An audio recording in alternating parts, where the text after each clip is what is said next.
at certain times of the day. Of course, the sun goes down very quickly because it's so steep. But at certain times of the day, the lighting is fantastic. It's so serene and quiet. Oh, you just feel like, you know, you're in heaven virtually. So have you figured out yet why you wanted to paint and why you can paint? Well, as near as I can explain it, from a Christian perspective, God gives everybody gifts. My gift, if you like, is on show. So I get more attention, if you like. People say, oh, look, aren't you clever? And I'll say to them, no, I'm not really clever. It's just that this is what I do.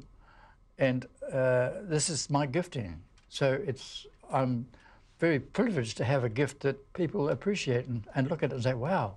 So what happens if someone looks at one of your paintings and they don't like it? Do you take that personally? No, not at all, no. Because we're all individuals, all totally different.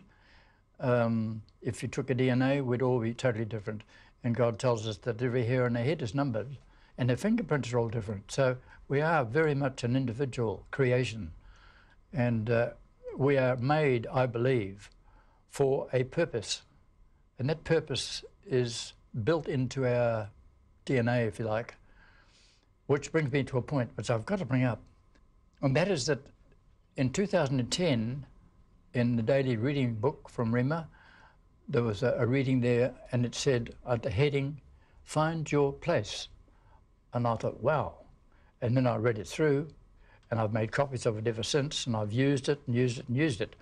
But it says there that when you find your place, which is the gifting that God's given you, whatever that might be, it might be adding up figures as an accountant or anything, then you should get really involved in it, jump into it, enjoy it, sing, dance to it, and pour yourself into it. And that's what I did. But this happened before I read this, but this reading just confirmed it to me, and thought, wow, look at that.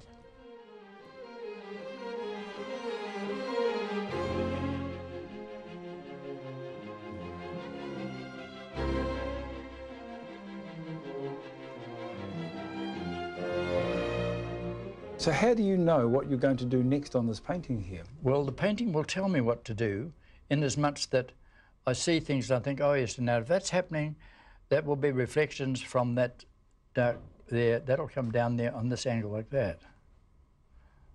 This water has yet to be done. This is just the underpainting, as I say, like an undercoat, preparation for it. But the sooner I get things starting to look like they should do, then I'm encouraged. And if I'm encouraged, I'll do a better job, like anything else. If you're a carpenter and the boss comes along and says, well, you made a good job of that, mate, you'll feel encouraged, and then you'll go and do a better job. So what happens if you put a bit of paint on and you go, shouldn't have put that there? That's okay. We'll either take it off, bury it. Yeah, just cover it up. But for instance, see that little bit there? It looks like a nice sandy beach. I can't leave it there, much as I like it, because that's in the shadow and it wouldn't be as bright as that. You can get that sort of thing over here, except there's no sandy beaches down there. It's just rock and water and growth. So what happens to the sandy beach? I'll just bury that like this until it's gone.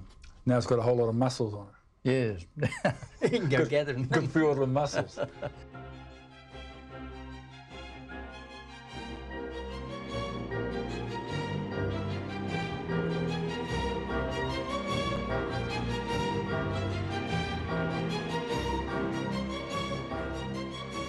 You spoke earlier about your wife. Did she have a huge impact then on your art? Well, she did, yes, because she encouraged me, and I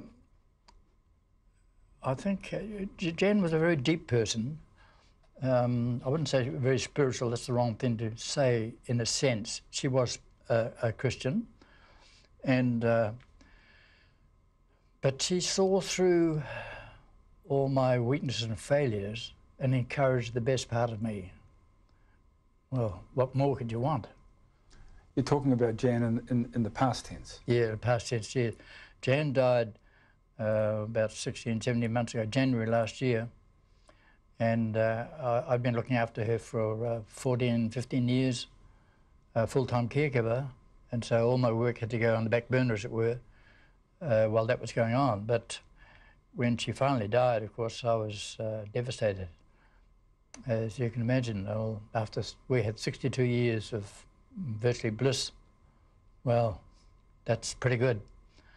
And it's taken me a little while to, to come to grips with, and she would want me to carry on and do what I'm doing. She would be delighted, I think, knowing that what I'm doing and the success, I'm not talking about monetary values, I'm talking about the pleasure that people get from what I'm doing, which is weird, really, because they're paying out good money for it and still getting a lot of fun. So would she come into your studio and look what you're doing and going, that's good, Randall, but you probably need to put a bit more on that tree? Yes, she would. Would she?